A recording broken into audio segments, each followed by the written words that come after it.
just please give us a call back in 30 days to check on the status with the reference number. And like I said, I will put a note that this is a repetitive issue,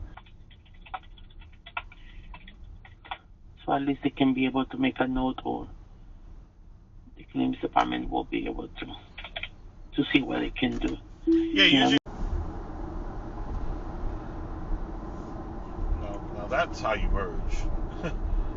I always get videos of people who don't know how to merge. That's how you merge. That's driving with a purpose.